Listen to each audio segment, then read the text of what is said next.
بسم الله الرحمن الرحيم. سبحان الذي أسرى بعبده ليلا من المسجد الحرام إلى المسجد الأقصى الذي باركنا حوله لنريه من آياتنا إنه هو السميع البصير. وآتينا موسى الكتاب وجعلناه هدى لبني إسرائيل ألا تتخذوا من دوني وكيلا ذرية من حملنا مع نوح إنه كان عبدا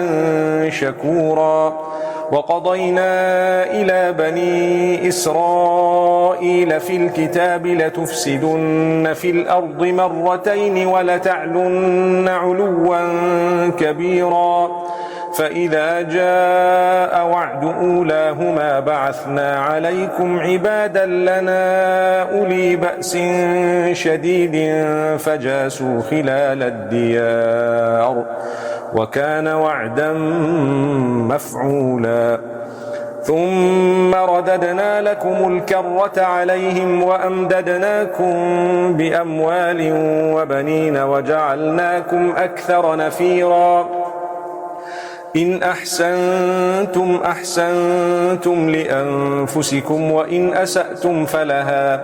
فإذا جاء وعد الآخرة ليسوءوا وجوهكم وليدخلوا المسجد كما دخلوه أول مرة وليتبروا ما علوا تتبيرا. عسى ربكم أن يرحمكم وإن عدتم عدنا وجعلنا جهنم للكافرين حصيرا.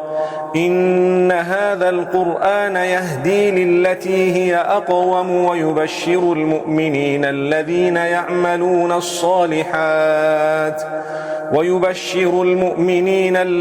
يعملون الصالحات أن لهم أجرا كبيرا وأن الذين لا يؤمنون بالآخرة أعتدنا لهم عذابا أليما.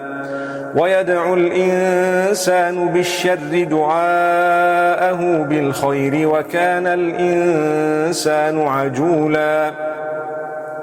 وجعلنا الليل والنهار آيتين فمحونا آية الليل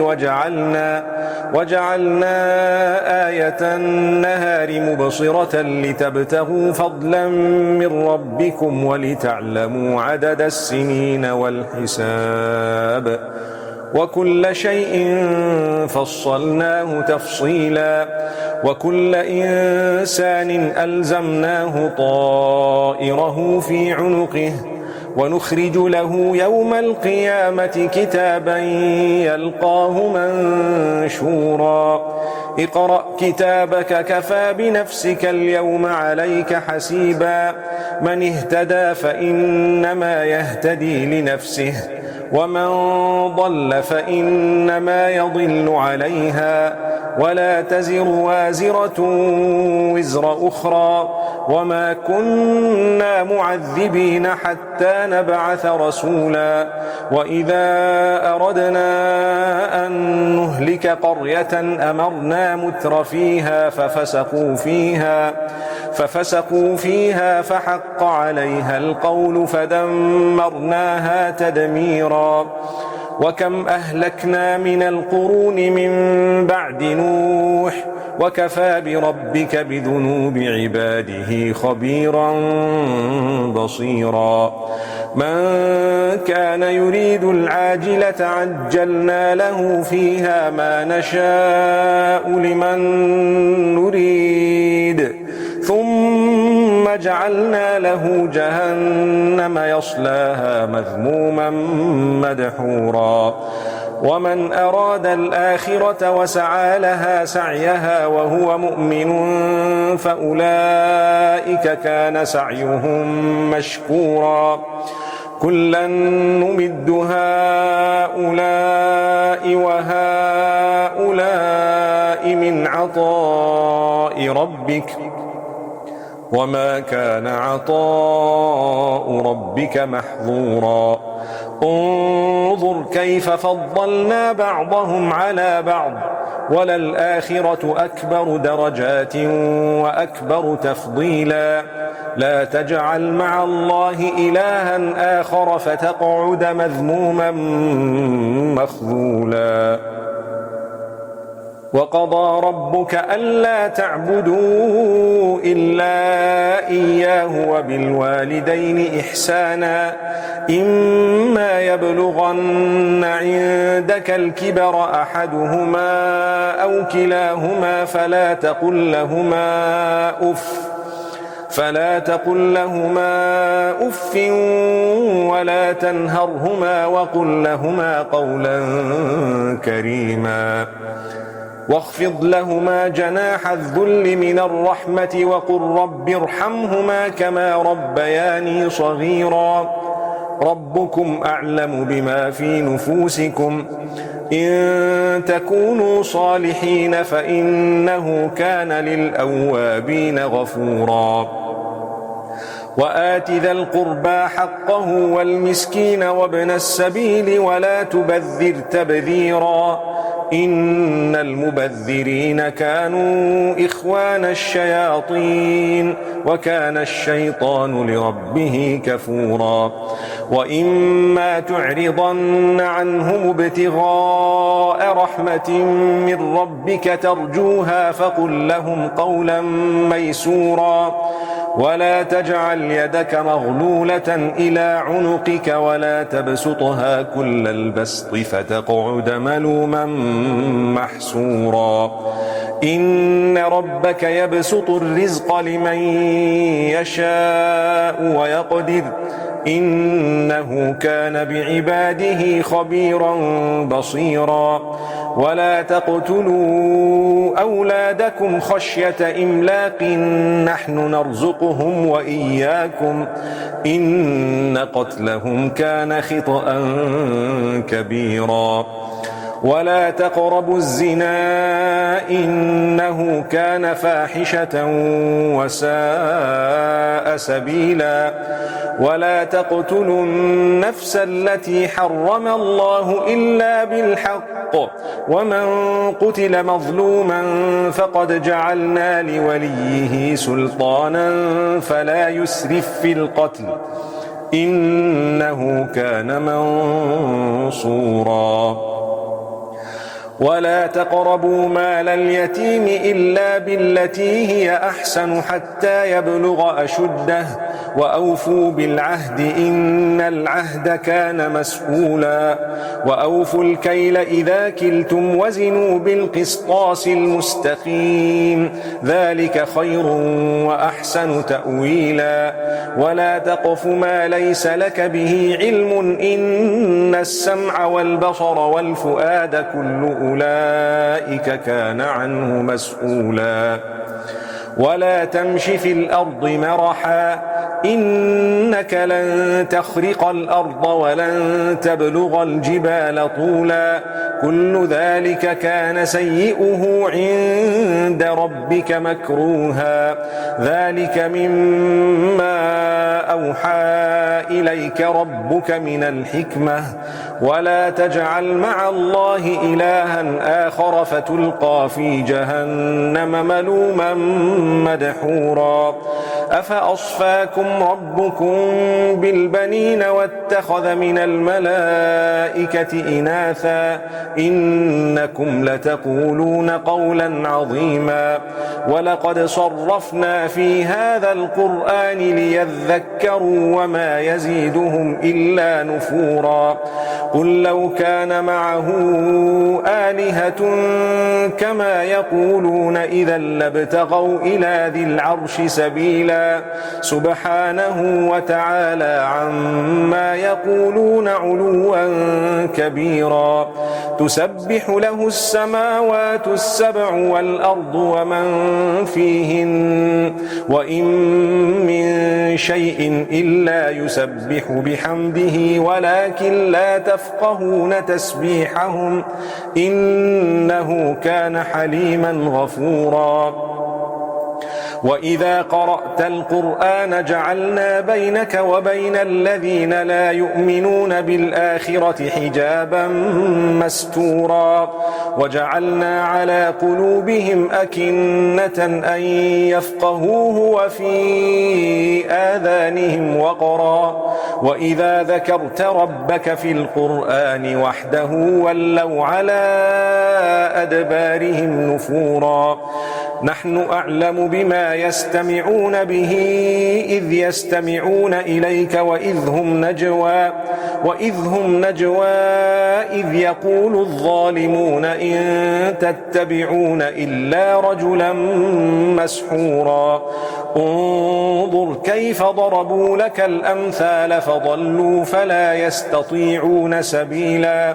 وقالوا أإذا كنا عظاما ورفاتا أإنا لمبعوثون خلقا جديدا قل كونوا حجارة أو حديدا أو خلقا مما يكبر في صدوركم فسيقولون من يعيدنا قل الذي فطركم أول مرة فسينغضون إليك رؤوسهم ويقولون متاه قل عسى أن يكون قريبا يوم يدعوكم فتستجيبون بحمده وتظنون إن لبثتم إلا قليلا وقل لعبادي يقولوا التي هي أحسن إن الشيطان ينزغ بينهم إن الشيطان كان للإنسان عدوا مبينا ربكم أعلم بكم إن يشأ يرحمكم أو إن يشأ يعذبكم وما أرسلناك عليهم وكيلا وربك أعلم بمن في السماوات والأرض ولقد فضلنا بعض النبيين على بعض وآتينا داود زبورا قل ادعوا الذين زعمتم من دونه فلا يملكون كشف الضر عنكم ولا تحويلا أولئك الذين يدعون يبتغون إلى ربهم الوسيلة أيهم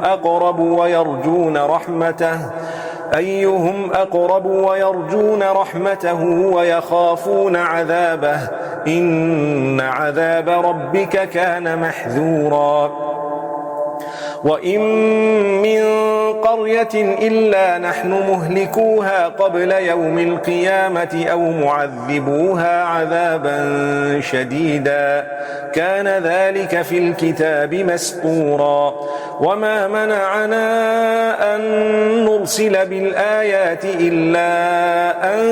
كذب بها الأولون وآتينا ثمود الناقة مبصرة فظلموا بها وما نرسل بالآيات إلا تخويفا وإذ قلنا لك إن ربك أحاط بالناس وما جعلنا الرؤيا التي أريناك إلا فتنة للناس والشجرة الملعونة في القرآن ونخوفهم فما يزيدهم إلا طغيانا كبيرا وإذ قلنا للملائكة اسجدوا لآدم فسجدوا إلا إبليس قال أأسجد لمن خلقت طينا قال أرأيتك هذا الذي كرمت علي لئن أخرتني إلى يوم القيامة لأحتنكن ذريته إلا قليلا قال اذهب فمن تبعك منهم فإن جهنم جزاؤكم جزاء موفورا واستفزز من استطعت منهم بصوتك وأجلب عليهم بخيلك ورجلك وشاركهم في الأموال والأولاد وعدهم وما يعدهم الشيطان إلا غرورا إن عبادي ليس لك عليهم سلطان وكفى بربك وكيلا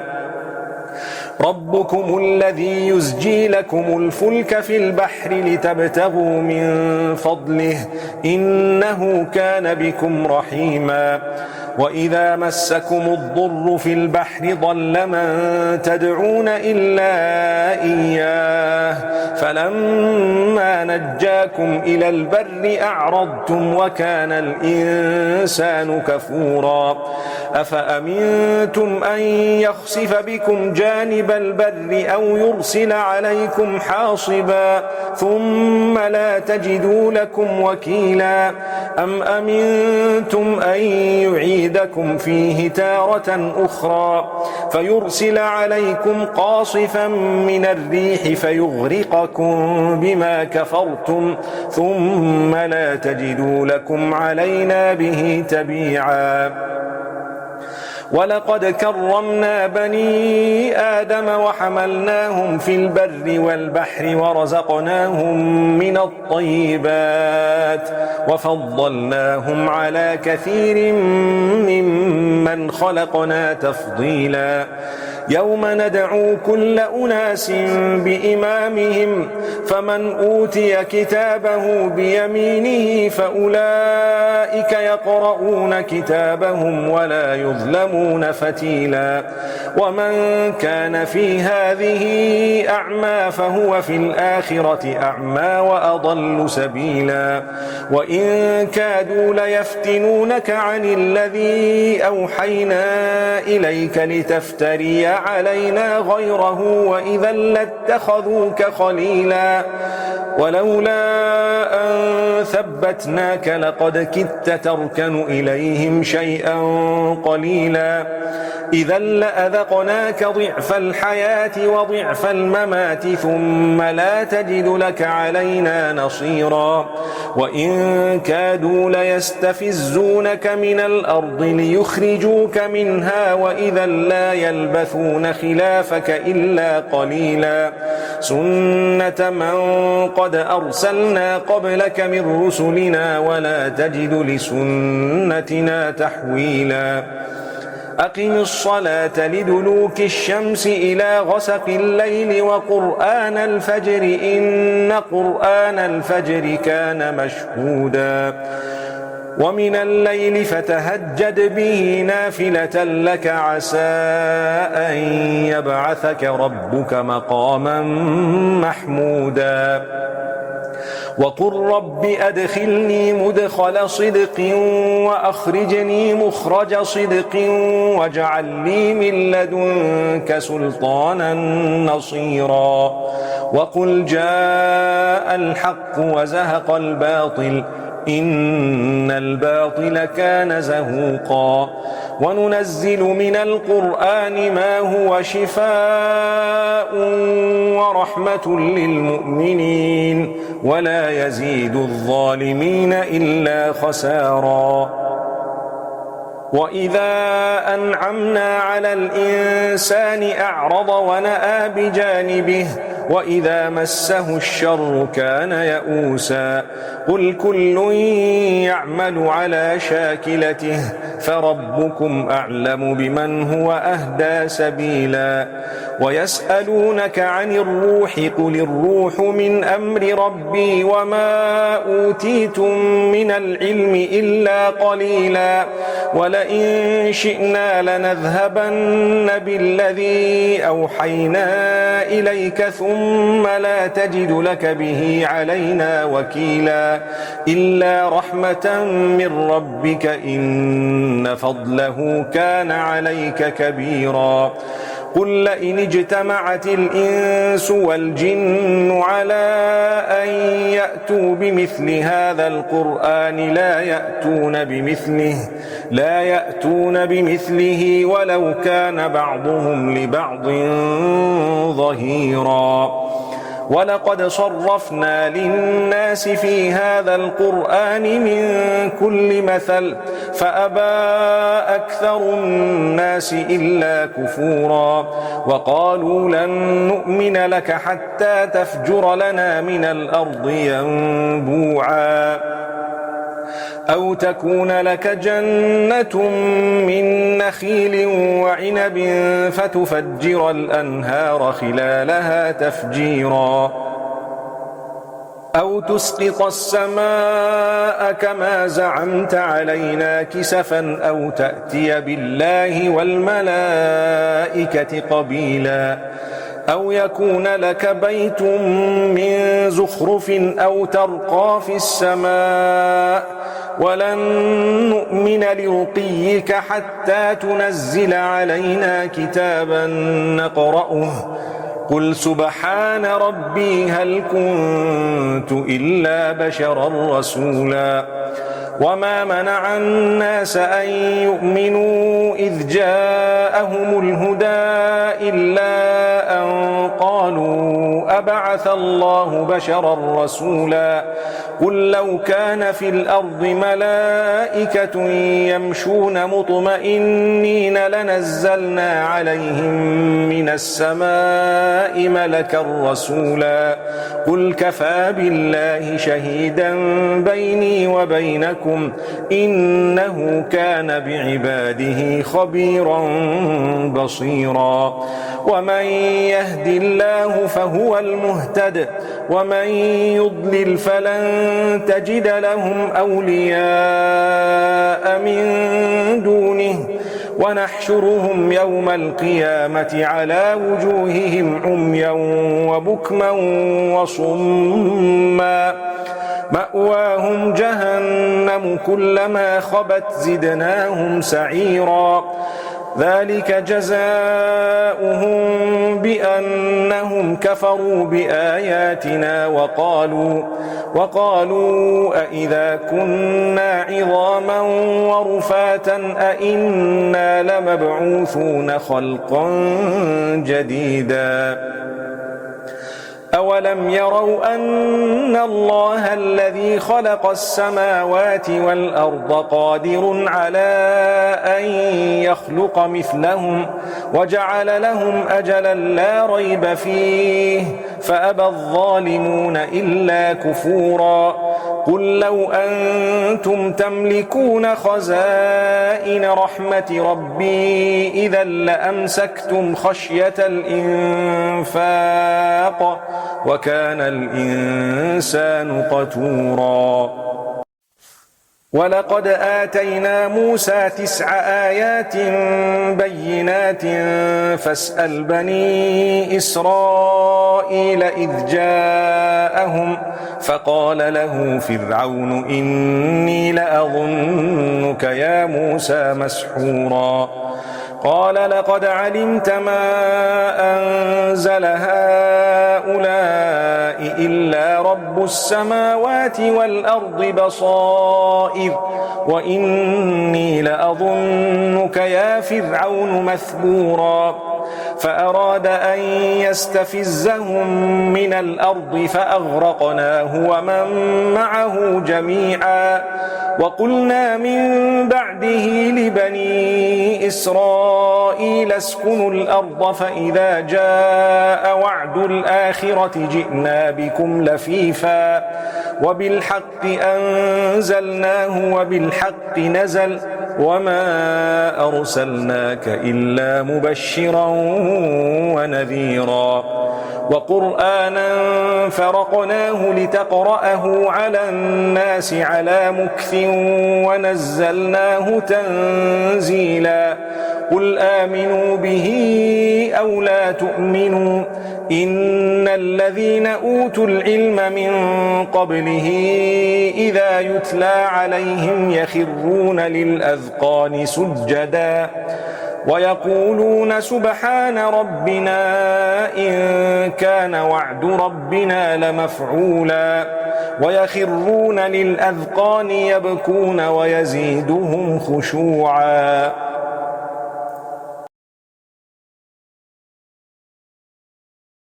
قل ادعوا الله أو ادعوا الرحمن أيما تدعوا فله الأسماء الحسنى